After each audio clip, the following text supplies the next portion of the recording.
Senator Judge Marcos. Same Senator Judge Alan Cayetano, Peram ng GG. what is your pleasure, sir? Mr. President and Mr. Presiding Officer, before I ask to be allowed to ask a question, can I just follow up yung kay Senator Marcos, including the ruling yesterday? Just in the interest of all Senator judges being able to follow closely, especially kami sa first row kasi medyo nagkaka-stiff neck na kami. Mahirap tignan yung TV, so baka dun sa Maglalagay harap. na po kami ng TV Yes. sa harap ng And lamesa I ng don't know, Council for Parties. I think all of us own a iPad or a tablet. I don't know what the solution is, but if the Secretariat or the Clerk of Court, the Office of the Clerk of Court can work with our staff. Just to give you an example for today, no? If you look at the impeachment complaint on page 19, for example, it says that the affidavit we're looking for kanina, footnote number 72, is this one. In the impeachment complaint, no? It's found on Annex G. Okay. So this is Annex G. If you look at Annex G, it is a certification, not an affidavit. Okay.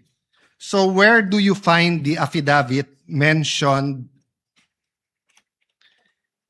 in the impeachment complaint? You actually find it in Volume 14, Annex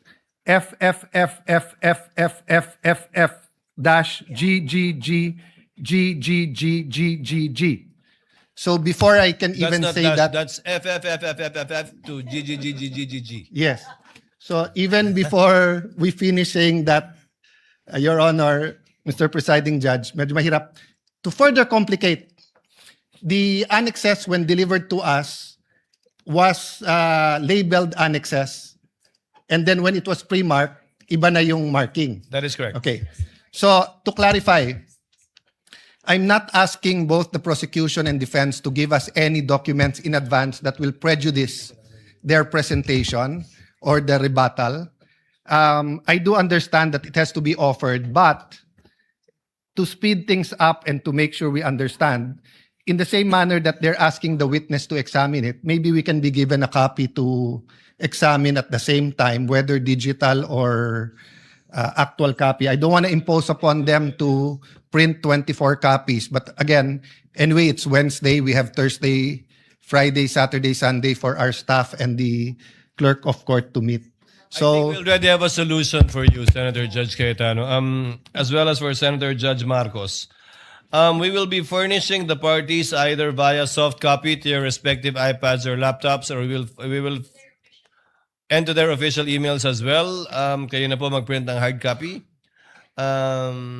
ng list of evidences as marked, as pre-marked by the prosecution na ipe-present for Article 4. And we will do this by article. However, insofar as I said, the documents presented by the counsel for respondent, these have not yet been pre-marked. But I don't think there's anything wrong with asking for a copy from the counsel for on respondent that point, for our guidance, whether or not the same will be offered without prejudice to respond to On counsel that for point- respondent, deciding on whether or not they will offer it at the appropriate time. on that point, Mr. Presiding Officer, even if it's pre-marked, if it will prejudice their presentation, I don't mind it be given in real time. And same, no? If it's being used on cross or recross on rebuttal, and hindi to na pre-mark, as long as real time, para lang we can process it. If not, we have to review afterwards, and it messes up our preparation for the hearing the next day. No? Is that possible for the parties once the roles are reversed? May I get a response Honor. from the counsel for respondent? Your Honor, first we'll clarify everything that was showed today was pre-marked by the respondent. That's not my understanding, because the DOJ letter you pre-marked is different from the DOJ letter that we have pre-marked. But we'll verify. So everything was pre-marked? Yes, Your Honor.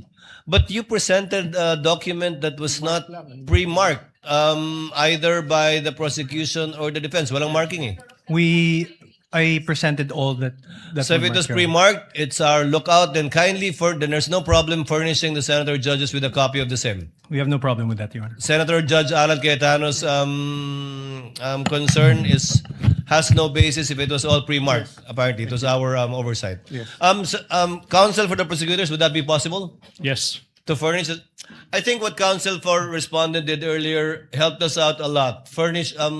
Plastering it on the screens, whatever affidavit you were presenting. I think counsel for the prosecutors should do the same. Yes, Hindi naman Mr. bawal Presiding Officer. magkopyahan dito eh. Okay lang. Senator Judge Cayetano? Thank you. Yeah, and just to clarify, the 2 minutes is the question, not including Yes, the yes, of answer. course. No? You have 2 minutes if you want to if start they- with asking questions. Yes, if they ask to repeat the question, please don't count that. No, 2 minutes is long We will- with short questions, but many of us want to get to the bottom of it, end up only asking 1 or 2 questions. So just a little bit we liberality. will be lenient, Yes. Thank you. Senator Judge Thank you Alan very much. Cayetano. You Appreciate may it. proceed, sir. You have 2 minutes. A question for the witness, and maybe to put all of us in check, I don't mind if any of the counsel says na medyo hindi maayos yung question. I mean, given what happened yesterday and today, and there are questions that could prejudice the case either way. As long as we call each other out respectfully,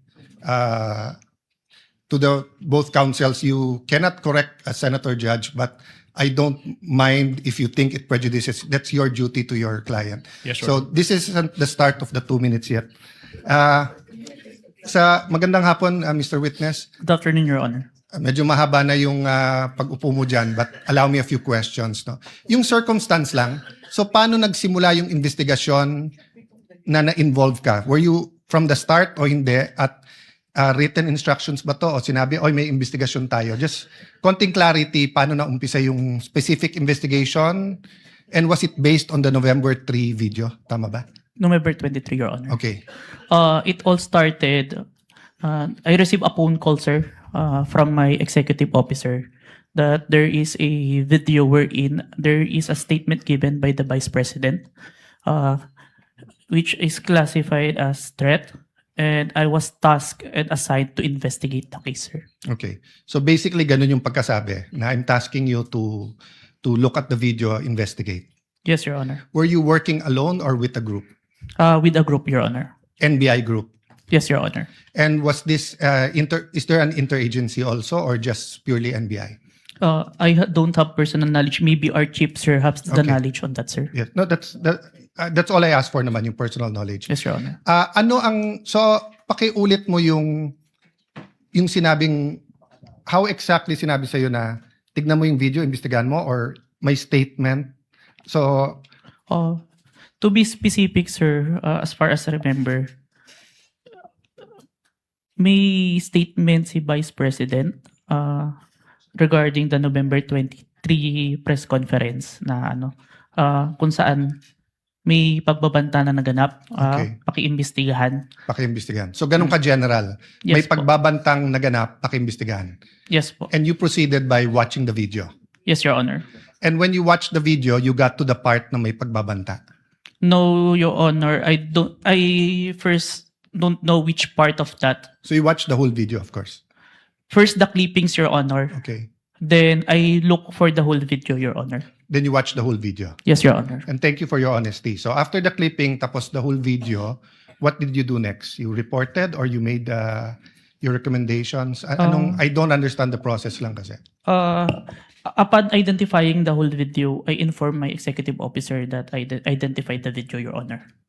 And then yung sinabi mo yesterday, then you started looking for patterns. That's why you looked at yung dating mga video ni Vice President. Yes, Your Honor. So you started investigating the threat against the President, the First Lady, and the former Speaker of the House. Yes, Your Honor. Did you investigate the threat against the Vice President? We tried, Your Honor. How did you try? It is included in our letter to the Vice President, Your Honor. That's why we were inviting her to proceed to our office to investigate the threats to her life, Your Honor. How about the vlogger who asked her about Oplan or whatever they call that Romanov, did you invite them? Yes, Your Honor. And did they testify? The Princess Maui did not appear, Your Honor. Did not appear. Did you also look for previous videos that are threatening to the Vice President? We look on the Romanov part, Your Honor, Okay. but we identify a different person who first mentioned the Romanov, Your Honor. Did you coordinate with the PSG? I have no personal knowledge, Your Honor. You yourself? Yes, Your Honor. Maybe our chief, Your Honor. Yeah. But you are aware that the primary responsibility of protecting both the President and the Vice President is the PSG. Yes, Your Honor. So isn't it fair to say that any investigation against a threat to the first family, the president or the vice president, you would normally ask the PSG if they received any threat? I have no personal knowledge, Your Honor. No, I'm asking, hindi ba normal sa investigation kung sino yung primary agency na taga-protekta na lumalaban dun sa threat ay tatanungin natin. Yes, Your Honor. So bakit hindi tinanong ng NBI ang PSG? Or in your case, why didn't you ask the PSG?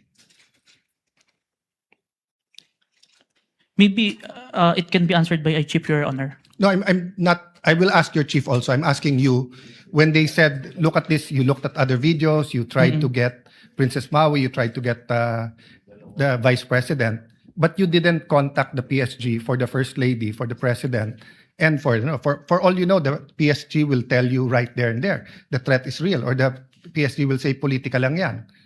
Diba? Both the vice president and the president are protected by the PSG.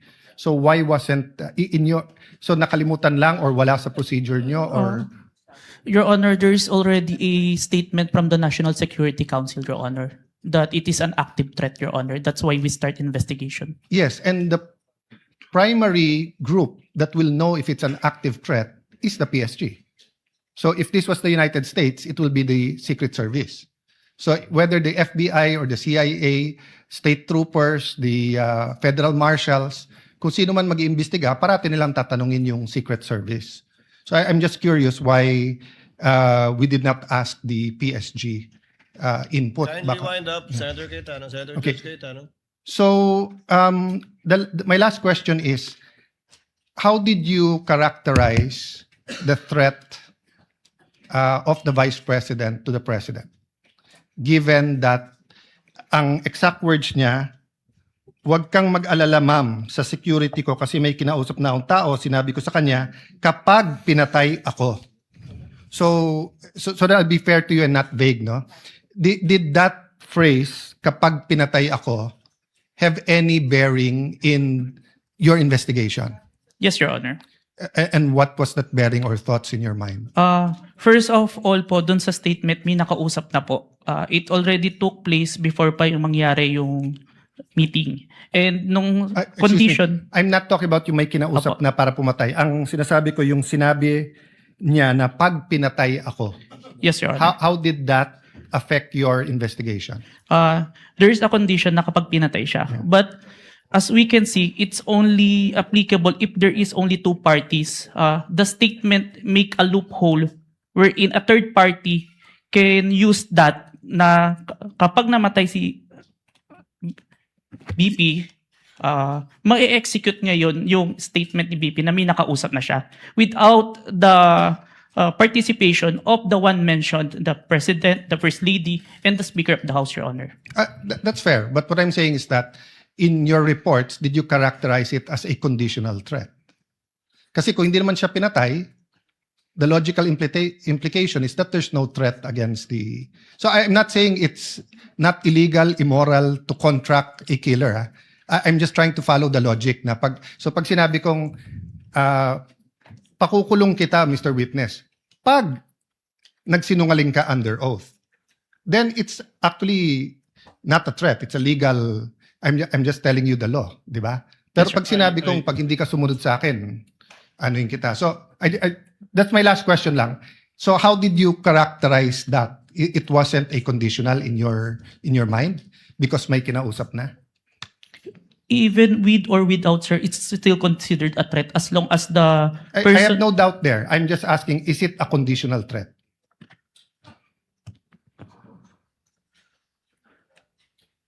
Based on our affidavit, sir, I believe it's conditional, which Based in your affidavit. But your initial assessment, yung personal mo as an investigator, this is an investigation of the whole NBI, but yung personal mo.